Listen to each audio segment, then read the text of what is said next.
Hello, everyone. I hope everybody's doing well. But I want to talk about this, and I've talked about it many, many times before, and we heard of it many, many times before, and that is people with literally hundreds of convictions. Now, there was a case today in Grip Media, and the case up before the courts, of somebody robbing a petrol station with a knife, and he had 232 previous convictions, and this fellow's only about 39. And 230, 232, 232, something like that. Insane amount. Like, think about that, and he's only 39. And even at that too, it doesn't matter what age you are. If you have more, I would say more than 30 convictions, you probably shouldn't be allowed back into society. Now, if it's only parking tickets and stuff like that, fair enough. We're not going to exclude you from society because of that. But particularly these people, again, some of these cases, I've looked at his record and cases like it. Well, there's one person in Cavan who has, I think, 150 something. He's in basically every time he comes out, he does something else, and then he's back in prison. And then he gets in there for about a month or two, and then comes out and does another crime, but back in prison. It's just fucking an endless cycle, and it's just back and forth, and it's costing the state billions in terms of people like that. But they're never alone, basically, a lot of them too. And because basically they get slapped in the hand, and there's not really any real consequences. But it's unfortunate for people like me and you who have to go out and work and have to pay our bills, and there's people going around robbing from people who are working hard and doing their best. And not even that too, on society too, that money that we're spending on putting prisoners in and out and in and out, and the court fees, the legal fees, etc., is insane. Because it's not fair, and there's only people suffering, and they're working hard and they're doing their best, and they've been left and abandoned basically. I've seen so many children at the moment in emergency accommodation, young Irish children in emergency accommodation, there's no housing for them, there's nothing for them, there's no money given to them, there's no money to look after them. But yeah, there's money to pay for legal fees and stuff for prisoners that are in and out of prison all the time. But what I'm trying to say is anybody over 30 convictions should probably be sent off to the army, to be totally honest, and put manners on them and hard discipline, because that's the only way to get through to these people. And not even that too. I would say too, because literally, again, there's some people with 500 convictions and stuff like it's insane. Just looking through some of it there, before I done this video, it's absolutely insane in some cases how many convictions people have, and these people get allowed back on into society. This person, as I said, with 500, there's another person with about 300 convictions, and some of them are very violent, like very, very violent convictions. And some of them are with weapons and stuff like that, and they're allowed back in society. Get 5 months, they get 6 months, and they're back within a year in society, and then they do the thing again. There was one incident with take for example 100 convictions. I think it was 102 convictions, something like that. Don't quote me exactly, but this was down the country, down in Carlow, Kilkenny, somewhere there. And this person has about 100 convictions, give or take.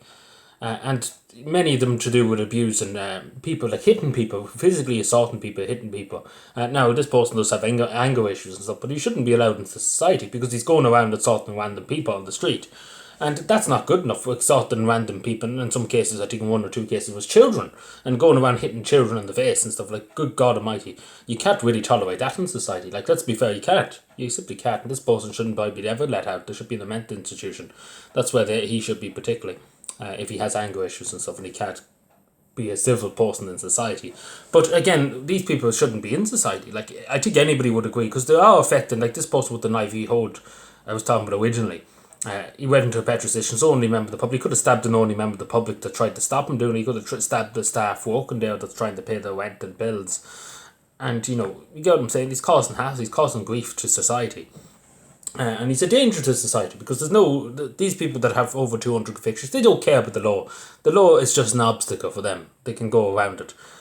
You and I who are trying, and I'm 23 now at the moment. I never broke the law. I always intend to keep not breaking the law. Let's put it that way, because I don't want to I don't want to be a threat to society. Basically, I don't want to upset society, and I shouldn't do that. Any Christian, particularly, you shouldn't. You're there to be a good person, etc., and of course not break the law, because it's important. Because as the Ten Commandments says, thou shalt not rob or steal, etc., etc. But as a Christian, it's more important than anything else to uphold the law.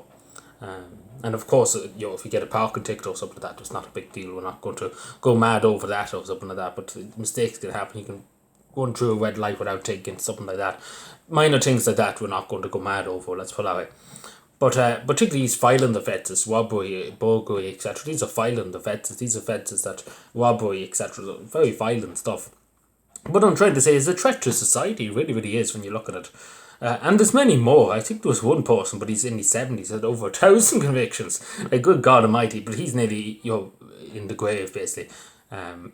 But I would nearly say some of these cases are very, very violent and stuff. We should probably be looking at bringing back the death. I talk about it eventually, bringing back the death penalty for some of these people, because it is like these people. Some of these people just will never learn. As simple as that, and that's the only solution to put the fear of God into them. Maybe they would learn their lessons if we did bring in that in the morning. The fear of God would be put, because the only thing, they don't fear the justice system, they don't fear the judges, they don't fear on God Shin O'Connor, they don't fear anybody. Let's be fair. People like this that has 300, 400, 500 convictions, 200, they don't care. They don't give a shit. They couldn't care less. They don't care who gets in the way. Let's put it that way. But they do care when the time comes, when their time comes, whenever it comes, or whenever they face the as I said, the death penalty. They would care. They would care because they'd be facing ultimate justice for eternity, and they'd be judged very harshly for their actions. But yeah, let me know what you think, because it is a very important issue, because it does affect only citizens every day of the week. That people like this can just go around in society and do this. It's not acceptable. It should not be acceptable in any society, in any sane society. It should not be acceptable. But anyway, let me know what you think. Subscribe for more, and bye.